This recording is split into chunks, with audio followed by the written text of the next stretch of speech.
ওম শান্তি। 31শে জানুয়ারি 2025 প্রাতঃমুরলি বাপদাদা মধুবন। মিষ্টি বাচ্চারা, পুণ্য আত্মা হতে হলে নিজের চার্টকে দেখো যে কোনো পাপ কর্ম হয়ে যায়নি তো। সত্যের কথা জমা আছে। প্রশ্ন: সব থেকে বড় পাপ কি? উত্তর: কারোর প্রতি খারাপ দৃষ্টি রাখা। এটাই হলো সব থেকে বড় পাপ। বাচ্চারা, তোমরা পুণ্যাত্মা হতে চলেছ, তাই তোমাদের কারোর প্রতি খারাপ দৃষ্টি রাখা যাবে না। নিজেকে চেক করো যে তুমি কতক্ষণ যোগযুক্ত হয়ে থাকো। কোনো পাপকর্ম তো হয়ে যায় না। উঁচু পদ পেতে হবে, তাই খুব সাবধানে থাকো, এতটুকু কুদৃষ্টি যেন না হয়। বাবা যে শ্রীমত দিচ্ছেন তার উপর সম্পূর্ণভাবে চলতে থাকো। গীত: নিজের চেহারা দেখে নে রে প্রাণী। ওম শান্তি। অসীম জগতের বাবা নিজের বাচ্চাদেরকে বলছেন যে হে বাচ্চারা, নিজেকে নিরীক্ষণ করো। এটা তো মানুষের জানা আছে যে তারা সারা জীবনে কি কি পাপ কর্ম করেছে আর কি কি পুণ্য কর্ম করেছে। প্রত্যেক দিন নিজের দৈনন্দিন চাটকে দেখো কত পাপ আর কত পুণ্য করেছ। কাউকে অপ্রসন্ন তো করনি। প্রত্যেক মানুষ এটা জানে যে তারা নিজেদের জীবনে কি কি কর্ম করেছে, কত পাপ কর্ম করেছে আর কত দান পুণ্য আদি করেছে। মানুষ তীর্থযাত্রা আদি করার সময় অনেক দান পুণ্য ইত্যাদি করে। সেই সময় তারা চেষ্টা করে যে কোনো পাপকর্ম তাদের দ্বারা না হয়। তাই বাবাও বাচ্চাদেরকে জিজ্ঞাসা করছেন যে কত পাপ কর্ম আর কত পুণ্য কর্ম করেছ। এখন বাচ্চারা, তোমাদের পুণ্যাত্মা হতে হবে, কোনোরূপ পাপ কর্ম করবে না। পাপ অনেক প্রকারের হয়। কারোর প্রতি খারাপ দৃষ্টি গেলে এটাও এক ধরনের পাপ কর্ম হয়। খারাপ দৃষ্টি হয় বিকারে, সেটা হলো সব থেকে খারাপ। কখনো বিকারে দৃষ্টি যেন কারোর প্রতি না যায়। বিশেষ করে স্ত্রী পুরুষের তো বিকারে দৃষ্টি হয়ে থাকে। কুমার কুমারীদেরও কোথাও না কোথাও বিকারযুক্ত দৃষ্টি হয়ে থাকে। এখন বাবা বলছেন যে বিকারী দৃষ্টি যেন না হয়, না হলে তো তোমাদেরকে বাঁদর বলে ডাকতে হবে। উদাহরণস্বরূপ নারদকে দেখানো হয়েছে, তাই না? নারদ বলেছিল, আমি লক্ষ্মীকে বরণ করব। তোমরাও তো বলো, আমি লক্ষ্মীকে বরণ করব।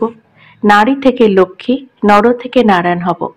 বাবা বলছেন, হৃদয় দিয়ে নিজেকে জিজ্ঞাসা করো কতখানি আমি পুণ্য আত্মা হতে পেরেছি। কোনো পাপ কর্ম তো করছি না, কতক্ষণ আমি যোগযুক্ত হয়ে থাকছি। বাচ্চারা, তোমরা তো বাবাকে চিনেই গেছো, তাই তো এখানে বসে আছো, তাই না?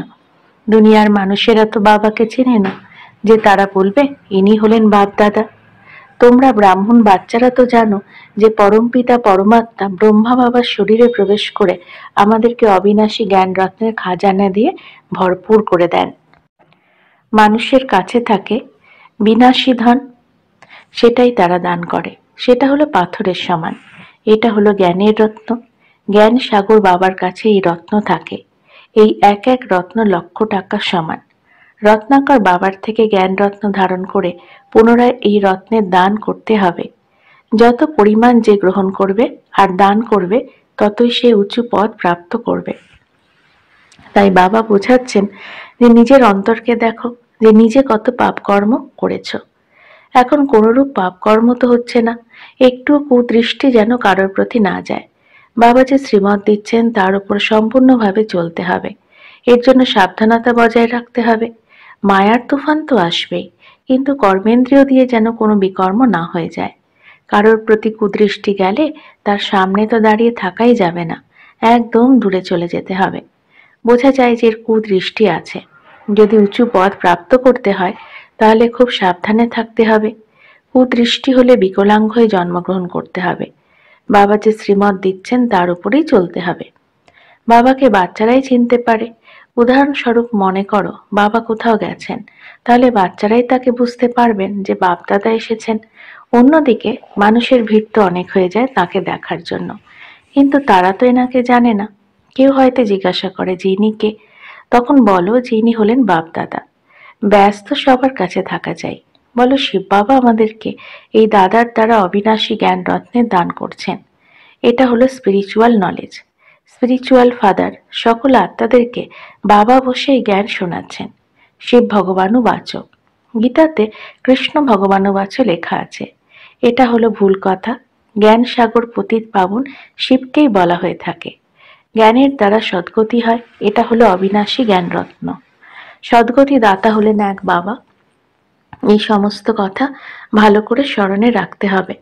এখন বাচ্চারা বুঝে গেছে যে আমরা বাবাকে জেনে গেছি, আর বাবাও এটা বোঝেন যে আমি বাচ্চাদেরকে জানি। বাবা তো বলবেনই যে এরা সবাই হলো আমার বাচ্চা, কিন্তু কেউ জানে না। ভাগ্যে থাকলে পরবর্তীকালে জানতে পারবে। মনে করো বাবা কোথাও যাচ্ছেন, কেউ জিজ্ঞাসা করলে ইনি কে? অবশ্যই শুদ্ধ ভাবনা দিয়ে জিজ্ঞাসা করবে। উত্তর একটাই বলো যে ইনি হলেন বাপ-দাদা। অসীম জগতের বাবা হলেন নিরাকার। তিনি যতক্ষণ না এই সাকার শরীরে আসেন ততক্ষণ বাবার থেকে অবিনাশী উত্তরাধিকার কিভাবে প্রাপ্ত হবে? শিব বাবা প্রজাপিতা ব্রহ্মার দ্বারা দত্তক নিয়ে আশীর্বাদ প্রদান করেন। ইনি হলেন প্রজাপিতা ব্রহ্মা, তোমরা সব হলে বিকে। আমাদের পড়ান জ্ঞানের সাগর, তার থেকে উত্তরাধিকার প্রাপ্ত হয়। এই ব্রহ্মা বাবাও এখন পড়ছেন তোমরা ব্রাহ্মণ থেকে পুনরায় দেবতা হতে চলেছ। কাউকে বোঝানো খুবই সহজ, কাউকে ব্যাস দেখিয়ে বোঝালেও খুব ভালো হয়। বলো বাবা বলেন যে আমাকে স্মরণ করো তো তোমাদের বিকর্ম বিনাশ হয়ে যাবে, পবিত্র হয়ে পবিত্র দুনিয়ায় চলে যাবে। এই বাবা হলেন পতিত পাবন, তাই না? আমরা পুরুষার্থ করছি পবিত্র হওয়ার জন্য। যখন বিনাশের সময় হবে তখন আমাদের এই পড়াও সম্পন্ন হয়ে যাবে। এইসব কথা বোঝানো খুবই সহজ। কেউ যদি কোথাও যাতায়াত করো তাহলে এই ব্যাচ সাথে রেখে দিও। এই ব্যাচের সাথে একটা ছোট পর্চাও রেখে দেবে। তাতে লেখা থাকবে যে ভারতে বাবা এসে পুনরায় আদি সনাতন দেবী দেবতা ধর্ম স্থাপন করছেন। অন্য সকল ধর্ম এই মহাভারত লড়াইয়ে দ্বারা কল্পপূর্বের ন্যায় ড্রামার প্ল্যান অনুসারে বিনাশ হয়ে যাবে। এইরকম পর্চা ২-৪ লক্ষ ছাপানো চাই। যে কেউ পর্চা বিতরণ করতে পারে। উপরে ত্রিমূর্তির চিত্র থাকবে আর অপরদিকে সেন্টারের অ্যাড্রেস থাকবে। বাচ্চাদের বুদ্ধিতে সারা দিন এইসব সেবার চিন্তাই যেন চলতে থাকে। বাচ্চারা তো এই গান শুনেছেই। প্রতিদিন নিজের দৈনন্দিন চার্ট বসে লিখতে হবে যে আজ সারাদিন আমার স্থিতি কেমন ছিল। বাবা এই রকম অনেক মানুষ দেখেছেন যারা রোজ রাতে সারা দিনের চার্ট লেখেন। চেক করে যে সারাদিন কোনো খারাপ কাজ তো করিনি। সবকিছু পুঙ্খানুপুঙ্খভাবে লেখে। এটা বোঝে যে ভালো জীবন কাহিনী লেখা থাকলে পরবর্তীকালে যারা এই ডায়েরি পড়বে তারা ওই সুন্দর সংস্কার শিখতে পারবে। এইরকম লেখার জন্য ব্যক্তিত্ব খুব ভালো হয়ে যায়। বেকারি তো সবাই আছে, এখানে তো সেসবের কোনো কথা নেই। তোমরা প্রত্যেক দিন নিজেদের দৈনন্দিন চার্ট দেখো, তারপর বাবার কাছে পাঠিয়ে দাও। তাহলে উন্নতিও খুব ভালো হবে আর ভয়ও থাকবে। সবটাই পরিষ্কার করে লিখতে হবে। আজ আমার খারাপ দৃষ্টি গেছে, এটা হয়েছে। যারা একে অপরকে দুঃখ দেয় বাবা তাদেরকে গাজী বলেন। জন্ম জন্মান্তরের পাপ তোমাদের মাথার উপরে রয়েছে। এখন তোমাদেরকে স্মরণের শক্তি দিয়ে পাপের বোঝাগুলোকে নামাতে হবে। এই জন্য প্রতিদিন দেখতে হবে যে আজ সারাদিন আমি কাউকে দুঃখ দিইনি তো। তা করলে পাপ হয়ে যায়। বাবা বলেন কাউকে দুঃখ দিও না। নিজেকে সম্পূর্ণরূপে চেক করো আমি কত পাপ করেছি আর কত পুণ্য কাজ করেছি। যার সাথেই দেখা হবে সবাইকে রাস্তা বলে দিতে হবে। সবাইকে অত্যন্ত প্রেমের সাথেই বলো যে বাবাকে স্মরণ করো আর পবিত্র হও। গৃহস্থ ব্যবহারে থেকেও পদ্মফুলের সমান পবিত্র থাকতে হবে। যদিও তোমরা সঙ্গম যুগে আছো, কিন্তু এটা হলো রাবণ রাজ্য, তাই না? এই মায়াবী বিষয় বৈতরণী নদীতে থেকেও পদ্মফুলের সমান পবিত্র থাকতে হবে। পদ্মফুল জলে তার সন্তান সন্ততি সহ ছড়িয়ে থাকে, তবুও জল থেকে উপরে থাকে। গৃহস্থী সে যে অনেক জিনিসে জন্ম দেয়। এই দৃষ্টান্ত হলো তোমাদের জন্য যে বিকারের থেকে পৃথক হয়ে থাকো। এই এক জন্ম পবিত্র থাকো তো পুনরায় এটা অবিনাশী হয়ে যাবে। বাবা তোমাদেরকে অবিনাশী জ্ঞান রত্নে প্রদান করছেন। বাকি এইসব তো হলো পাথরের সমান। তারা ভক্তির কথা শোনাতে থাকে। জ্ঞান সাগর পতিত পাবন তো একজনই আছেন, তো এইরকম বাবার সাথে বাচ্চাদের ভালোবাসা থাকা চাই। বাবার বাচ্চাদের সাথে আর বাচ্চাদের বাবার সাথে ভালোবাসা থাকে, বাকি অন্য কারোর সাথে মনের যোগসূত্র রেখো না। সৎ পুত্র তো সে যে বাবার শ্রীমতে সম্পূর্ণভাবে চলে না, রাবণের মতে চলতে থাকে, তাই রামের শ্রীমত মনে থাকে না। অর্ধকল্প হলো রাবণ সম্প্রদায়, এই জন্য এটাকে ভ্রষ্টাচারী দুনিয়া বলা হয়। এখন তোমাদেরকে অন্য সবকিছুকে ছেড়ে এক বাবার শ্রীমতে চলতে হবে। বিকেদের মত পাওয়া যায়, সেই মতকেও চেক করতে হবে যে মতটি সঠিক না ভুল। বাচ্চারা তোমাদেরকে সঠিক আর ভুল বোঝার সময়ও এখন এসেছে। যখন পরীক্ষক আসবেন তখন কোনটা সঠিক আর কোনটা ভুল বলে দেবেন। বাবা বলেন, তোমরা অর্ধেক গল্প এই ভক্তি মার্গের শাস্ত্র শুনেছ, এখন আমি তোমাদেরকে যা কিছু শোনাচ্ছি এটাই হলো সত্য, নাকি ওইসব হলো সত্য? তারা বলে ঈশ্বর হলো সর্বব্যাপী। আমি বলি, আমি তো হলাম তোমাদের বাবা, এখন তোমরাই বিচার করো যে কোনটা ঠিক। এটাও বাচ্চাদেরকেই বোঝানো হয়, যখন ব্রাহ্মণ হয়েছ ঠিক বুঝবে। রাবণ সম্প্রদায় তো অনেক আছে, তোমরা তো হলে সংখ্যায় খুব কম, তার মধ্যেও আবার নম্বরের ক্রম আছে। যদি কারোর কুদৃষ্টি থাকে তাহলে তাকে রাবণ সম্প্রদায় বলা হবে।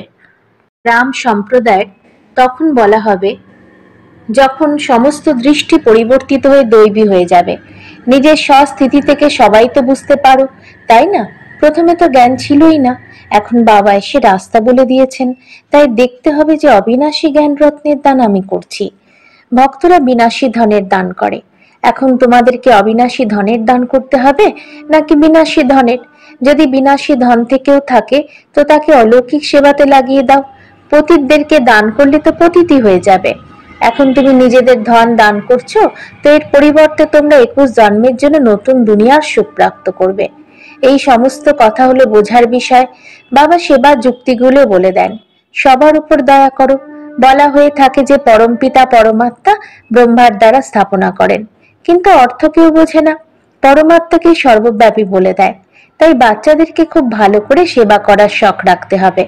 অন্যদেরকে কল্যাণ করলে তো নিজেরই কল্যাণ হবে। দিন দিন বাবা খুব সহজ করে দেন। এই ত্রিমূর্তি চিত্রও খুব সুন্দর। এতে শিব বাবাও আছেন, আবার প্রজাপিতা ব্রহ্মাও আছেন। প্রজাপিতা ব্রহ্মা এবং ব্রহ্মা কুমার কুমারীদের দ্বারা পুনরায় ভারতে 100% পবিত্রতা সুখ শান্তির দৈবী স্বরাজ্য স্থাপন করছেন। বাকি অনেক ধর্মই মহাভারত লড়াইয়ের দ্বারা কল্প পূর্বের ন্যায় বিনাশ হয়ে যাবে। এরকম পর্চা ছাপিয়ে বিতরণ করতে হবে। বাবা কত সহজে রাস্তা বলে দেন। প্রদর্শনীতেও পর্চা দাও, পর্চা দ্বারা বোঝানো সহজ হয়। পুরনো দুনিয়ার বিনাশ তো হতেই হবে, নতুন দুনিয়ার স্থাপনা হচ্ছে। এক আদি সনাতন দেবী দেবতা ধর্মের স্থাপনা হচ্ছে, বাকি এইসব বিনাশ হয়ে যাবে কল্পপূর্বের ন্যায়। যেখানেই যাও পকেটে পর্চা আর ব্যাগ যেন সর্বদা থাকে, সেকেন্ডে জীবন মুক্তি পাওয়া হয়। বলো, ইনি হলেন বাবা, ইনি হলেন দাদা। সেই বাবাকে স্মরণ করলে এই সত্যযুগে দেবতা পথ পাওয়া যায়। পুরনো দুনিয়ার বিনাশ, নতুন দুনিয়ার স্থাপনা, বিষ্ণুপুরী, নতুন দুনিয়াতে পুনরায় এনার রাজ্য হবে। কত সহজ আছে। অনেক মানুষ তীর্থ আদি করতে যায়, কত ধাক্কা খায়। আর্য সমাজেরাও ট্রেন ভর্তি করে যায়। এটাকে বলা হয় ধর্মের ধাক্কা। বাস্তব হলো অধর্মের ধাক্কা। ধর্মের মধ্যে ধাক্কা খাওয়ার দরকারই নেই। তোমরা তো পড়াশোনা করছো, ভক্তি মার্গে মানুষ কত কিনা করতে থাকে। বাচ্চারা গীত তো শুনেছে যে চেহারা দেখে নেড়ে প্রাণী। এই চেহারা বা মুখ তো তোমরা ছাড়া অন্য কেউ দেখতে পাবে না, ভগবানকেও তোমরা দেখাতে পারো। এটা হলো জ্ঞানের কথা। তোমরা মনুষ্য থেকে দেবতা, পাপাত্মা থেকে পুণ্য আত্মা হতে চলেছ। জগতে এই সমস্ত কথা কেউ জানে না। এই লক্ষ্মীনারায়ণ স্বর্গের মালিক কিভাবে হয়েছিলেন এই সমস্ত কথাও কারোর জানা নেই। তোমরা বাচ্চারা সব জেনে গেছো। কারোর বুদ্ধিতে তীর লেগে যায় তো বেড়া পার হয়ে যাবে। আচ্ছা, মিষ্টি মিষ্টি হারানিধি বাচ্চাদের প্রতি মাতা পিতা বাপদাদার স্মরণে স্নেহ সুমন আর সুপ্রভাত। আত্মাদের পিতা তার আত্মারূপী বাচ্চাদেরকে জানাচ্ছেন নমস্কার। আমাদেরও বাপদাদাকে ধন্যবাদ, নমস্কার। ধারণার জন্য মুখ্য সার: 1, যদি বিনাশী ধন থাকে তবে তাকে সফল করার জন্য অলৌকিক সেবাতে লাগিয়ে দাও। অবিনাশী ধনের দানও অবশ্যই করতে হবে। 2, নিজের দৈনন্দিন চার্টে দেখো যে নিজের স্থিতি কেমন। সারাদিন কোনো খারাপ কাজ হয়নি তো, একে অপরকে দুঃখ দিইনি তো, কারোর প্রতি কুদৃষ্টি যায়নি তো। বরদান: ডাবল লাইট হয়ে সকল সমস্যাগুলোকে হাই জাম্প দিয়ে অতিক্রম করে তীব্র পুরুষার্থী ভব। সদা নিজেকে অমূল্য রত্ন মনে করে বাপদাদার হৃদয়ের মধ্যে থাকো, অর্থাৎ সদা বাবার স্মরণে সমাহিত হয়ে থাকো। তাহলে কোনো বিষয়কে মুশকিল অনুভব করবে না, সব বোঝা সমাপ্ত হয়ে যাবে। এই সহজ যোগের দ্বারা ডাবল লাইট হয়ে পুরুষার্থে হাই জাম্প দিয়ে তীব্র পুরুষার্থী হয়ে যাবে। যখনই কোনো মুশকিলের অনুভব হবে তখন বাবার সামনে বসে যাও আর বাপদাদার বরদানি হাত নিজের মাথার উপর অনুভব করো। এর দ্বারা সেকেন্ডে সব সমস্যাগুলি সমাধান হয়ে যাবে। স্লোগান: সহযোগের শক্তি অসম্ভবকেও সম্ভব বানিয়ে দেয়। এটাই হলো সেফটির কেল্লা। নিজের শক্তিশালী মনসার দ্বারা সকাশ দেওয়ার সেবা করো। সময় অনুসারে চারিদিকে সকাশ দেওয়ার, ভাইব্রেশন দেওয়ার, মনসা দ্বারা বায়ুমণ্ডল বানানোর কাজ করতে হবে। এখন এই সেবারই প্রয়োজনীয়তা আছে। যেরকম সাকার রূপে দেখেছ, যখন কোনো বিপর্যয় এসেছিল তখন দিনরাত সকাশ দেওয়ার, নির্বলদের মধ্যে বল ভরে দেওয়ার অ্যাটেনশন ছিল। সময় বের করে আত্মাদেরকে সকাশ দেওয়ার সেবা চলতো। এইরকম ফলো ফাদার করো। ওম শান্তি।